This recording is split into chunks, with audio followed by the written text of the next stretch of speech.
Assalamualaikum warahmatullahi wabarakatuh. Hamdan wa syukron lillah, nusolli wa nusallimu ala rasulillah wa ala alihi wa sahbihi wa mawalah.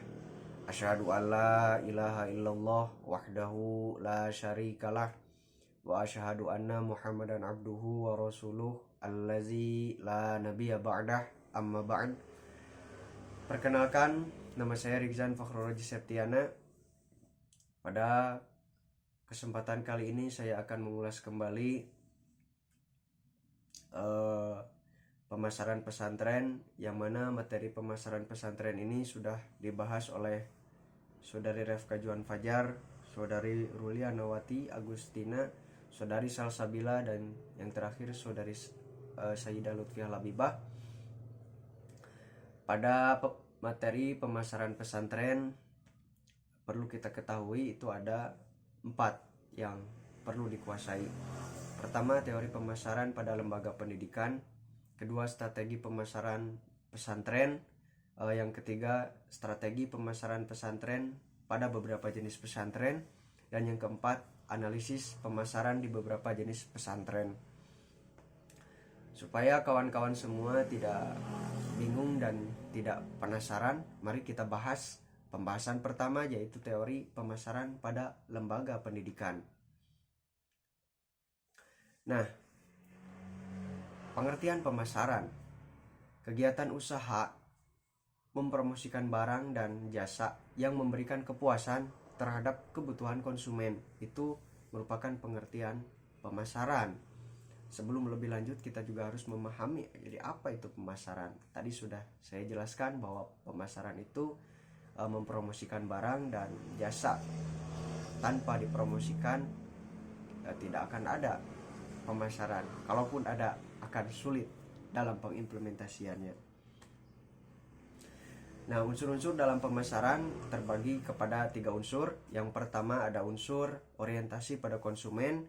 Yang kedua, penyusunan kegiatan pemasaran secara teorik. Yang ketiga, kepuasan konsumen. Nah, ada juga peran dan tujuan strategi pemasaran. Strategi pemasaran itu terdapat peran dan tujuan, kawan-kawan. Apa itu peran dan tujuan strategi pemasaran? Tidak ada lain dan tiada bukan, perannya untuk meningkatkan motivasi berpikir jauh ke depan. Koordinasi pemasaran yang lebih efektif dan terarah dapat memuaskan tujuan yang dicapai. Pengawasan kegiatan pemasaran lebih efektif. Tentunya harus memiliki motivasi untuk berpikir jauh ke depan, bagaimana tindak lanjut daripada pemasaran itu sendiri, yang mana harus di-planning dari sekarang akan bagaimana ke depannya. Tujuan daripada strategi pemasaran yaitu peningkatan kualitas koordinasi dalam tim pemasaran, meningkatkan hasil pemasaran berdasarkan standar prestasi yang berlaku, kemudian memberikan dasar yang logis dalam setiap pengambilan keputusan. Setelah kita mengetahui pengertian pemasaran, juga yang kedua ada strategi pemasaran pesantren.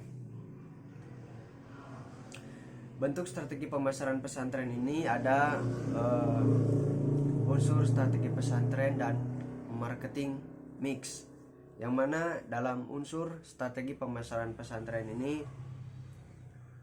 meliputi segmentasi pasar, targeting, dan positioning.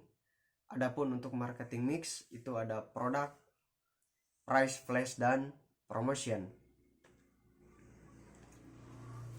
Nah, yang ketiga, strategi pemasaran di beberapa jenis pesantren.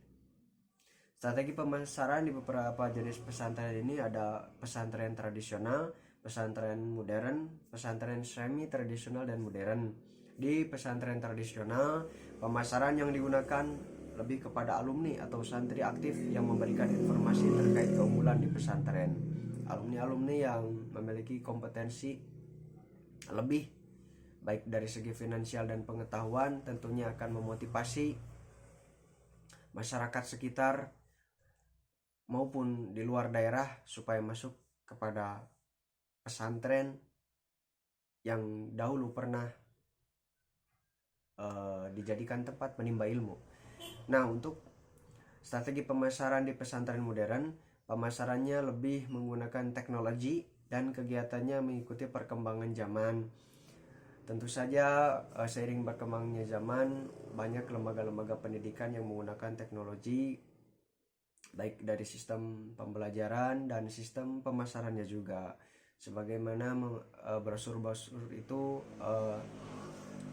diketik dan dimasukkan ke dalam Google Form untuk kemudian diisikan oleh santri-santri baru.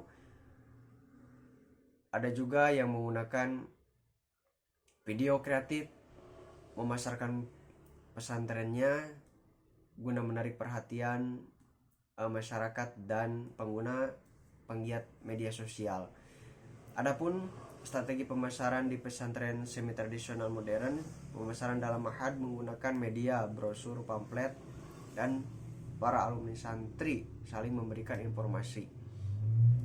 Brosur pamflet ini tentunya berbeda dengan di pesantren modern tadi. Kalau di pesantren modern tadi, brosur pamfletnya bersifat online, tapi di pesantren semi tradisional dan modern bisa juga brosur pamfletnya bersifat selembaran kertas dan spanduk ditempel di beberapa tempat. Juga adanya komunikasi antar alumni memengaruhi dalam proses pemasaran. Nah, yang selanjutnya itu ada analisis pemasaran di beberapa jenis pesantren. Di pondok pesantren Bustanul Wildan yang bertepatan di Cileunyi, Bandung itu pesantrennya berbasis salafi, yang mana pemasarannya juga mengandung unsur alumni yang sebagaimana saya jelaskan tadi.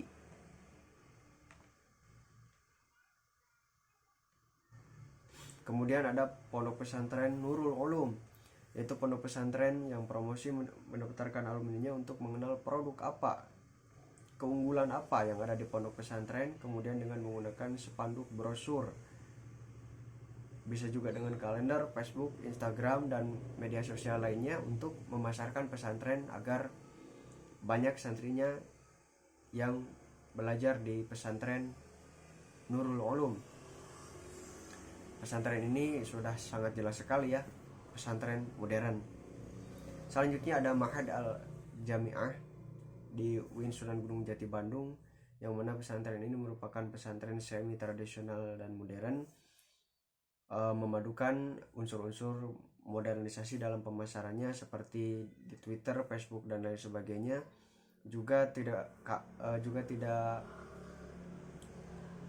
kalah pentingnya memasarkan pesantren dengan bantuan alumni dan pihak-pihak terkait.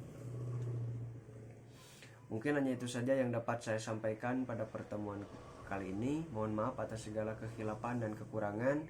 Nasrul minallah wa fathun qarib wa basyiril mu'minin. Wassalamualaikum warahmatullahi wabarakatuh.